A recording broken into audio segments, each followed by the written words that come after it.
Hello दोस्तों, नमस्कार। मैं कमलेश कुमार आप सभी का बहुत बहुत स्वागत करता हूं अपने यूट्यूब चैनल केआरसी, जहां सिलेक्शन निश्चित है।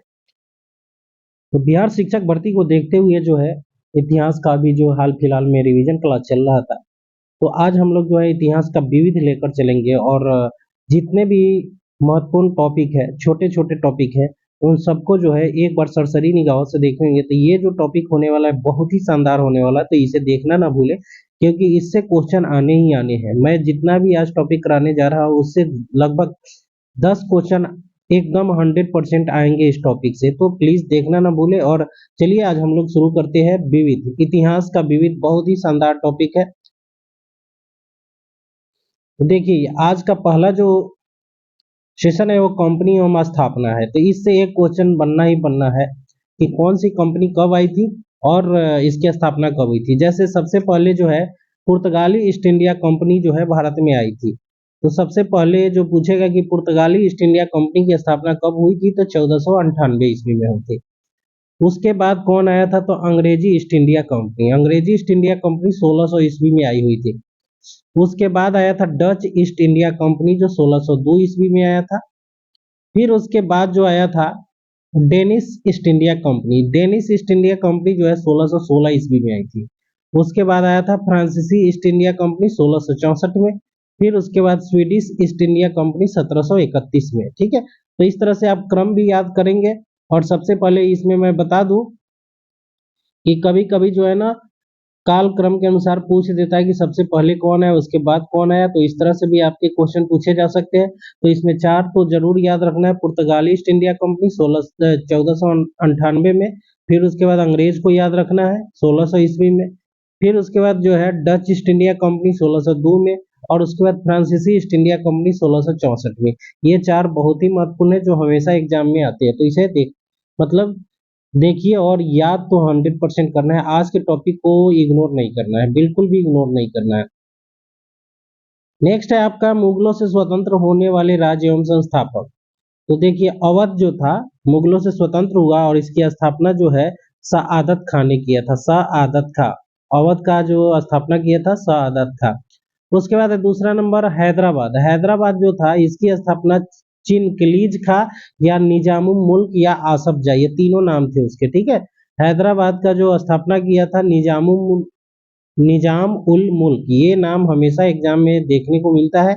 निजाम उल मुल्क, उसी का नाम था चिनकलीज खां या आसफ जहां। ठीक है, नेक्स्ट है रुहेलखंड। रुहेलखंड की स्थापना जो है वीर दाऊद एवं अली मोहम्मद खान ने किया था। और चौथा है बंगाल। तो बंगाल की स्थापना मुर्शिद कुली खां। VVI क्वेश्चन है, मोस्ट इंपॉर्टेंट क्वेश्चन ये है, बंगाल की स्थापना किसने किया था, तो मुर्शिद कुली खां ने। उसके बाद पांचवा नंबर देखते हैं हम लोग, कर्नाटक, इसका सादुतुल्ला खां ने किया था। और भरतपुर का जो है, भरतपुर हमेशा एग्जाम में पूछता है, तो भरतपुर की स्थापना चूड़ामन एवं बदन सिंह ने किया था। ठीक है, बदन सिंह। उसके बाद एक पॉइंट और देख लेते हैं, मुगल सम्राट मोहम्मद शाह ने सआदत खां को बुरहान उल मुल्क की उपाधि दी थी। ठीक है, और सआदत खां का असली नाम मीर मोहम्मद अमीन था। तो ये भी आप अच्छे से याद रखेंगे। आज का टॉपिक जो है बिल्कुल इग्नोर मत कीजिएगा, बहुत ही अच्छा सेशन है। अब देख लेते हैं हम लोग प्रमुख युद्ध वर्ष और उस समय गवर्नर जनरल कौन थे, क्योंकि इससे भी क्वेश्चन हमेशा पूछे जाते हैं। प्रथम आंग्ल मैसूर युद्ध। प्रथम आंग्ल मैसूर युद्ध जो हुआ था 1767 से 69, इस समय गवर्नर जनरल कोई नहीं था। ठीक है, 1767 से 1769 ईस्वी में हुआ था। उसके बाद दूसरा आंग्ल मैसूर युद्ध, द्वितीय आंग्ल मैसूर युद्ध 1780 से 84 में के बीच हुआ था। और इस समय वारेन हेस्टिंग्स था। कौन था, वारेन हेस्टिंग्स। तीसरा आंग्ल मैसूर युद्ध। तीसरा आंग्ल मैसूर युद्ध जो हुआ था 1790 से 92 ईस्वी में, इस समय कार्नवालिस था। ठीक है, कार्नवालिस। और चतुर्थ आंग्ल मैसूर युद्ध 1799 में हुआ और इस समय जो था लॉर्ड वेलेस्ली था। और इसी चतुर्थ आंग्ल मैसूर युद्ध के समय जो है क्या हुआ था, तो ये टीपू सुल्तान की मृत्यु हो गई थी। तो ये इसमें से तो दो क्वेश्चन 100% तृतीय और चतुर्थ को याद रखेंगे। तृतीय के समय लॉर्ड कार्नवालिस था और चतुर्थ के समय लॉर्ड वेलेस्ली था। ठीक है, चतुर्थ 1799 में हुआ था, ये डेट याद रखें। यहाँ देखिए तीसरा आंग्ल मैसूर युद्ध जो हुआ था, इस युद्ध में मराठा, हैदराबाद के निजाम एवं अंग्रेजों की संयुक्त सेना मैसूर के खिलाफ लड़ी थी। मतलब तीन सेना मिलकर जो है मैसूर के खिलाफ लड़ा था, किसमें? तो तृतीय आंग्ल मैसूर युद्ध में। उस समय कॉर्नवालिस थे गवर्नर जनरल। एक दो पॉइंट और देख लेते हैं इसमें। टीपू सुल्तान की मृत्यु श्रीरंगपट्टनम की आखिरी युद्ध यानी चतुर्थ आंग्ल मैसूर युद्ध के दौरान 1799 ईस्वी में हो गई थी। टीपू सुल्तान को शेर ए मैसूर भी कहा जाता है। और अगला पॉइंट है, टीपू सुल्तान के राजसी झंडे पर शेर की तस्वीर होती थी। बीबीआई क्वेश्चन है। नेक्स्ट है, नोट में यहाँ लिखा हुआ है 1760 ईस्वी में वाडीवास का युद्ध हुआ था, जिसमें अंग्रेज ने सर आयर कूट के नेतृत्व में लाली के नेतृत्व वाली फ्रांसीसी सेना को पराजित किया था। मतलब कि वाडीवास का युद्ध किसके किसके बीच हुआ था? तो अंग्रेजों एवं फ्रांसीसी के बीच। कब हुआ? तो 1760 में हुआ। अंग्रेज सेनापति कौन था? तो सर आयर कूट। और फ्रांसीसी सेनापति कौन था? तो लाली था। ठीक है, तो इस तरह से आप चार क्वेश्चन इसमें देख रहे हैं। अब देख लेते हैं कि कौन सी संधि के तहत कौन सा मतलब युद्ध का विराम हुआ था। तो प्रथम आंग्ल मैसूर युद्ध जो खत्म हुआ वो मद्रास की संधि के तहत हुआ था, वो 1769 में हुआ। दूसरा जो आंग्ल मैसूर युद्ध हुआ था वो मंगलौर की संधि के साथ 1784 में। और तृतीय आंग्ल मैसूर युद्ध जो हुआ था वो श्रीरंगपट्टनम की संधि के 1792 ईस्वी में खत्म हो गया। और चतुर्थ में तो टीपू सुल्तान खुद मारा गया, तो वैसे ही खत्म हो गया। ठीक है, तो इस तरह से ये चीजें ध्यान रखेंगे। आज के जो सेशन को बिल्कुल इग्नोर नहीं करना है, एकदम 100% ध्यान रखना है। डेट भी है, नाम भी है, संधि भी है, बहुत सारे चीज आज याद करने पड़ेंगे आपको। अब देख लेते हैं गवर्नर जनरल के समय भू राजस्व संग्रह करने की जो भू राजस्व संग्रह करने की विधि है उसको देख लेते हैं। ये कॉर्नवालिस के समय का था, जो जमींदार, रैयतवाड़ी और महलवाड़ी तीन व्यवस्थाएं थी। तीनों व्यवस्थाओं में क्या क्या था? क्षेत्रफल। तो देखिए, जमींदारी जो क्षेत्रफल था वो मात्र 19% भागों पर था। और रैयतवाड़ी सबसे ज्यादा था, वो 51% पर था। और उसके बाद महलवाड़ी जो था वो 30% भाग पर था। ठीक है, पक्ष जो थे वो जमींदारी में जमींदार लोगों के था। रैयतवाड़ी में जो जमीन का मालिक होता था वो किसान ही होता था। और महलवाड़ी में मुखिया या लंबरदार जिसको बोलते थे। ठीक है, योजनाकार इस समय जो जमींदारी का था वो लॉर्ड कॉर्नवालिस था और जॉन सोर रीड भी थे। ठीक है, जॉन सोर था। ठीक है, जॉन सोर यहाँ तक है। जमींदारी जो व्यवस्था थी उसका लॉर्ड कॉर्नवालिस एवं जॉन सोर थे। उसके बाद रैयतवाड़ी के जो थे वो रीड एवं टॉमस मुनरो थे। ठीक है, रीड एवं टॉमस मुनरो। और इसके जो थे महलवारी व्यवस्था के वो हॉल्ट मैकेंजी थे। ठीक है, हॉल्ट मैकेंजी। पूछे कि महलवारी व्यवस्था को किसने लागू किया? तो हॉल्ट मैकेंजी ने। कितने प्रतिशत भाग पर महलवारी थी? तो 30% पर। ठीक है, उसके बाद पूछा है कि रैयतवाड़ी व्यवस्था को किसने शुरू किया था? तो टॉमस मुनरो या रीड का नाम रहेगा। ठीक है, टॉमस मुनरो। और ये 51% भागों पर थी। और जमींदारी व्यवस्था को तो जॉन सॉर एवं लॉर्ड कॉर्नवालिस के द्वारा ये 19% भागों पर थी। तो इस तरह से आपसे क्वेश्चन पूछे जा सकते हैं। आगे बढ़ते हैं हम लोग। अंग्रेजी शासन के विरुद्ध महत्वपूर्ण युद्ध हुआ था, उसके संबंधित नेता थे। जैसे सन्यासी विद्रोह कहाँ हुआ था? तो ये बिहार और बंगाल में हुआ था। इसके संबंधित नेता कौन थे? तो केना सरकार, बिरजी नारायण, ये दो नाम थे। जो 1760 से 1800 के बीच हुआ था सन्यासी विद्रोह। सन्यासी विद्रोह का जो वर्णन मिलता है आनंद मठ पुस्तक में, जो बंकिम चंद्र चटर्जी ने लिखा था। ठीक है, जिसमें वंदे मातरम के बारे में चर्चा की गई है, जो हमारा राष्ट्रगीत है। दूसरा है फकीर विद्रोह, ये भी बंगाल में हुआ था। ठीक है, जहां जहां जरूरी होगा वो सारी चीजों को मैं बता दूंगा। अब पहाड़िया विद्रोह देखिए, पहाड़िया विद्रोह जो हुआ था ये बिहार से रिलेटेड है, इसलिए बिहार से रिलेटेड सारी चीजों को याद रखेंगे। पहाड़िया विद्रोह बिहार भागलपुर में तिलका माझी का नाम सुने होंगे आप लोग, 1779 ईस्वी में हुआ था। तो ये आपके लिए इंपॉर्टेंट है, पहाड़िया विद्रोह। उसके बाद देखेंगे चुआरो विद्रोह। तो चुआरो विद्रोह जो हुआ बांकुरा बंगाल में हुआ था, इसमें इतना ही याद रखना है। चेरो विद्रोह झारखंड में हुआ था, बस इतना ही याद रखना है। पालीग्रो का विद्रोह जो हुआ था ये तमिलनाडु में हुआ था। ठीक है, वेलाटम्पी का विद्रोह ये भी हुआ था त्रावणकोर। और भील विद्रोह याद रखेंगे, तो भील विद्रोह में आप दो तीन चीज याद रखेंगे। भील विद्रोह कहाँ हुआ? तो ये पश्चिमी घाट में हुआ था। इसके नेता कौन थे? मतलब तो सेवाराम। ठीक है, सेवाराम। और ये भील विद्रोह कब हुआ था? तो 1825 से 31 के बीच हुआ था। इसमें चारों चीज याद रखने हैं। ठीक है, उसके बाद देख लेते हैं रामोसी विद्रोह। रामोसी विद्रोह जो हुआ था ये पश्चिमी घाट में हुआ था, और इसमें चीतर सिंह इसके नेतृत्व करता था। और ये 1822 से 29 तक चला था।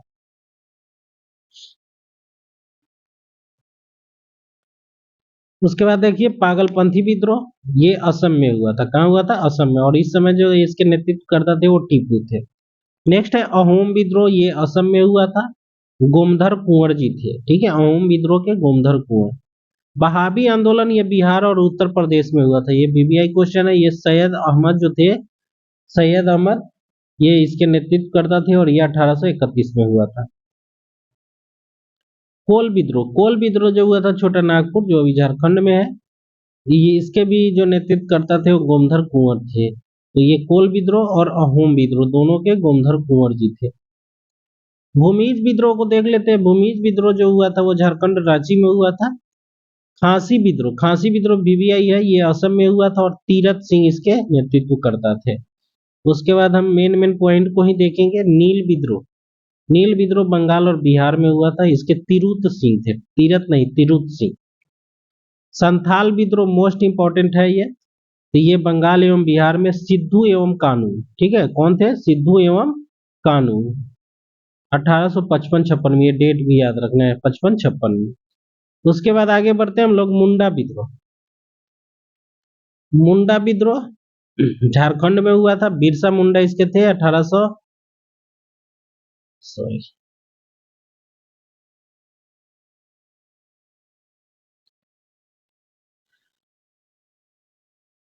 मुंडा विद्रोह झारखंड में हुआ था। बिरसा मुंडा के समय 1899 से 1900 ईस्वी में हुआ था।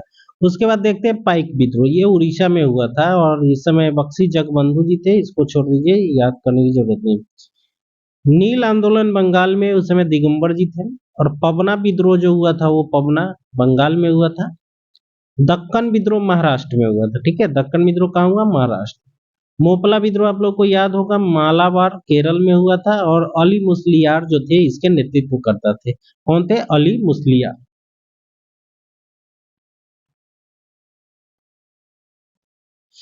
नेक्स्ट है कुका आंदोलन।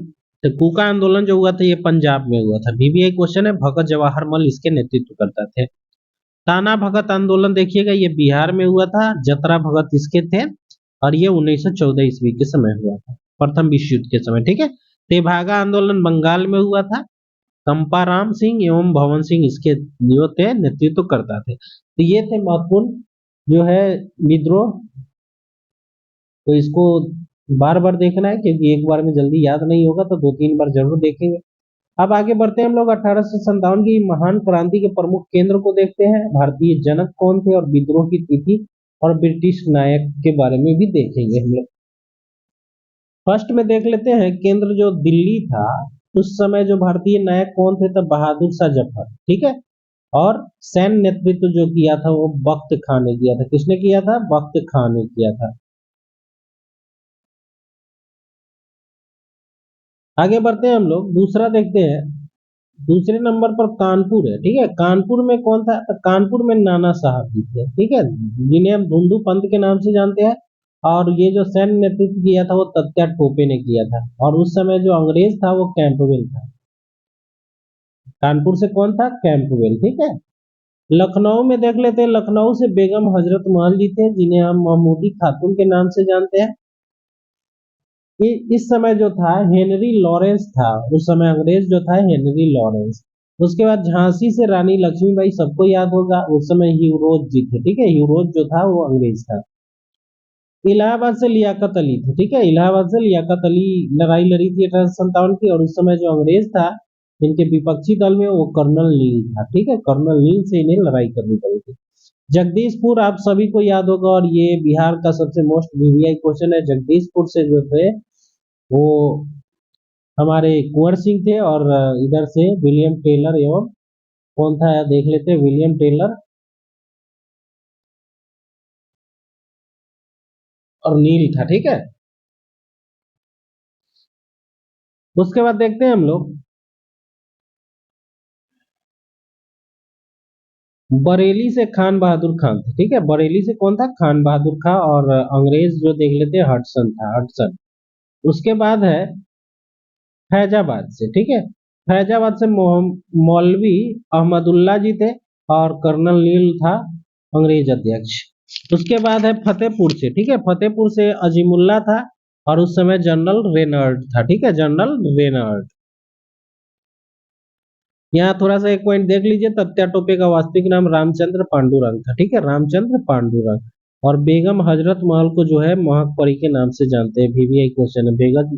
बेगम हजरत महल को महक परी भी कहा जाता है। आगे बढ़ते हैं हम लोग। 1857 की क्रांति के बारे में इतिहासकारों का मत क्या कहता है?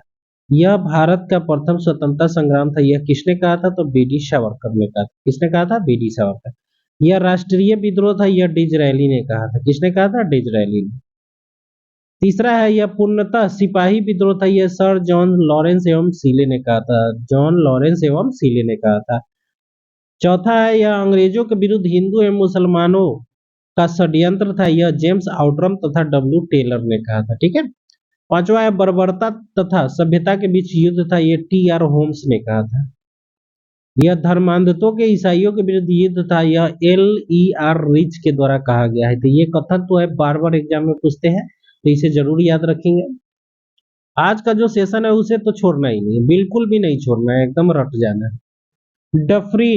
डफरीन ने कांग्रेस के विषय में क्या कहा था उसको देख लेते हैं। कांग्रेस केवल सूक्ष्मदर्शी अल्पसंख्यक का प्रतिनिधित्व करती है। यह कथन किसका है? तो लॉर्ड डफरीन का है, ठीक है। कांग्रेस अपने पतन की ओर लड़खड़ाती हुई जा रही है। यह कथन जो है लॉर्ड कर्जन का है, ठीक, लॉर्ड कर्जन का। उसके बाद कांग्रेस क्षय रोग से मरने वाली है। यह कथन अरविंद घोष का है। और कांग्रेस के लोग पदों के भूखे राजनीतिज्ञ है, ये बंकिम चंद्र चटर्जी ने कहा था। तो कांग्रेस के बारे में इतने सारे जो फैक्ट है वो फैक्ट तो बहुत है, लेकिन इन सभी चीजों को याद रखना है ज्यादा से ज्यादा। यही क्वेश्चन हमेशा एग्जाम में आते रहते हैं। अब आगे बढ़ते हैं हम लोग। भारतीय धार्मिक, सामाजिक एवं राष्ट्रीय आंदोलन संबंधित महत्वपूर्ण संगठन एवं संस्थाएं, जैसे एशियाटिक सोसाइटी, वो 1784 में विलियम जोन्स ने इसकी स्थापना की थी। इसका डेट याद रखना है। आत्मीय सभा, राजा राम मोहन राय ने 1815। वेदांत कॉलेज 1825 में राजा राम मोहन राय ने, ठीक है। युवा बंगाल आंदोलन जो हुआ था हेनरी विवियन डिरेजियो ने, इसका सिर्फ नाम याद रखना है। ब्रह्म समाज की स्थापना 1828 में, डेट भी याद रखना है, राजा राम मोहन राय। उसके बाद हम लोग देखेंगे तत्वबोधिनी सभा। तत्वबोधिनी सभा के जो संस्थापक थे वो देवेंद्र ठाकुर थे, ठीक है, देवेंद्र ठाकुर। उसके बाद है ब्रिटिश सार्वजनिक सभा के दादा भाई नौरोजी। परमहंस मंडली के जो संस्थापक थे वो गोपाल हरि देशमुख थे। रहनुमाई माजदायन सभा के संस्थापक दादा भाई नौरोजी थे। बालिका विद्यालय के Jyotiba Phule. Mohammedan Anglo literary society की जो स्थापना किया था अब्दुल लतीफ ने किया था। तो ये सबके नाम याद रखने हैं, डेट नहीं याद रखना। तो उसके बाद देख लेते हैं साइंटिफिक सोसाइटी। साइंटिफिक सोसाइटी के जो स्थापना हुआ था सर सैयद अहमद खां के द्वारा। East Indian association, VVI question, इसका दादा भाई नौरोजी ने किया था। पूना सार्वजनिक सभा 1867 में MG रनाडे, इसका डेट याद रखना है। प्रार्थना समाज 1867 में केशव चंद्र के सहयोग से MG रनाडे, आत्मारंग पांडुरंग एवं देवेंद्र ठाकुर ने मिलकर किया था। उसके बाद है वेद समाज। आचार्य केशव चंद्र सेन ने किया था वेद समाज की स्थापना। उसके बाद है सत्यशोधक समाज। ये डेट याद रखना है, 1873 में ज्योतिबा फूले ने किया था। Aligarh Mohammedan Anglo oriental college जो है सर सैयद अहमद खां के द्वारा किया गया था। इंडियन लीग की स्थापना जो है 1875 में शिशिर कुमार घोष ने किया था। और आर्य समाज की स्थापना भी 1875, स्वामी दयानंद सरस्वती। जहां मैं डेट बता रहा हूँ उसको जरूर याद रखेंगे। थियोसॉफिकल सोसाइटी की स्थापना मैडम ब्लड की एवं कर्नल अलकॉट ने किया था। उसके बाद है इंडियन एसोसिएशन 1876 में आनंद मोहन बोस एवं सुरेंद्र नाथ बनर्जी ने किया था। Indian association. United Indian committee की स्थापना व्योमेश चंद्र बनर्जी ने किया था।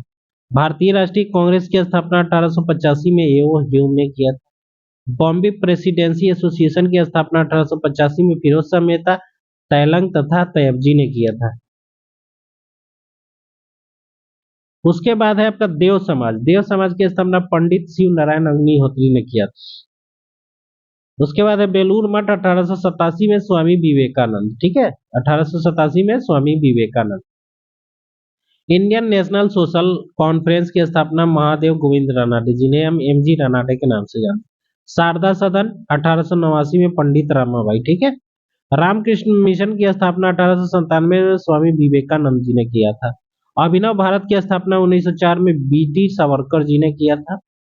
सर्वेंट ऑफ इंडिया सोसाइटी की स्थापना 1905 में जी के गोखले ने किया था। ठीक है, उसके बाद हम लोग देख लेते हैं मुस्लिम लीग 1906 में आगा खैम सलीमुल्लाह था। अनुशीलन समिति 1907 में श्री वारिंदर घोष एवं भूपेंद्र दत्त ने किया था। ठीक है, और उसके बाद है social service league VBI question 1911 में श्री नारायण मल्हार जोशी ने। विश्व भारती 1912 में रविंद्रनाथ टैगोर ने किया था। गदर पार्टी की स्थापना 1913 में लाला हरदयाल एवं काशीराम ने किया था। हिंदू महासभा की स्थापना 1915 में मदन मोहन मालवीय जी ने किया था। ठीक है, उसके बाद है होम रूल आंदोलन। होम रूल लीग की स्थापना 1916 में तिलक एवं एनी बेसेंट ने किया था। विमेंस इंडिया एसोसिएशन की स्थापना लेडी सदाशिव अय्यर ने किया था। खिलाफत आंदोलन 1919 में अली बंधु ने किया था। अखिल भारतीय ट्रेड यूनियन 1920 में एनएम जोशी ने किया था। स्वराज पार्टी की स्थापना 1923 में मोतीलाल नेहरू एवं चित्तरंजन दास ने किया था। हिंदुस्तान रिपब्लिकन एसोसिएशन की स्थापना 1924 में सचिंद्र सन्याल के द्वारा किया गया था। उसके बाद है बहिष्कृत हितकर्णी सभा 1924 में बी आर अम्बेडकर ने किया था। राष्ट्रीय स्वयं सेवक संघ की स्थापना 1925 में डॉक्टर हेडगवार ने किया था। नौजवान सभा 1926 में भगत सिंह छबील दास एवं यशपाल ने किया था। हिंदुस्तान सोशलिस्ट रिपब्लिकन एसोसिएशन की स्थापना 1928 में भगत सिंह के द्वारा किया गया था। खुदाई खिदमतगार 1930 में अब्दुल गफ्फार खां के द्वारा। हरिजन सेवक संघ की स्थापना पुणे में 1932 में महात्मा गांधी ने किया था। और स्वतंत्र श्रमिक पार्टी की स्थापना 1936 में बी आर अम्बेडकर के द्वारा किया गया था। उसके बाद है फॉरवर्ड ब्लॉक की स्थापना 1939 में सुभाष चंद्र बोस ने किया था। आजाद हिंद फौज 1942 में रास बिहारी बोस ने किया था। आजाद हिंद सरकार की खोज स्थापना 1843 में सुभाष चंद्र बोस के द्वारा किया गया था। ठीक है, तो इस तरह से ये जो थे आज के बहुत ही इंपॉर्टेंट सेशन है। तो फिर मैं आप लोगों से अगले सेशन में मिलता हूँ ऐसे ही बेस्ट टॉपिक को लेकर, जिसे जो है एक बार दो बार नहीं 5 बार जो है लगातार रिवीजन कीजिए। इससे क्वेश्चन आने ही आने हैं और 100% आएंगे, देख लीजिएगा। तो चलिए फिर मिलते हैं अगले वीडियो में, तब तक के लिए नमस्कार, धन्यवाद। अपनी पढ़ाई को जारी रखिए, क्योंकि अब एग्जाम में जो है ज्यादा दिन बचे हुए नहीं है। तो एक दिन जो है मैं लगातार जो है करंट का लेकर आऊंगा, जिसमें जो है मोस्ट 100 इंपॉर्टेंट करंट अफेयर्स होंगे जो 100% आने ही आने हुए हैं उससे। तो उसे मैं जल्द ही लेकर आने वाला हूँ। तो चलिए फिर मिलते हैं अगले वीडियो में।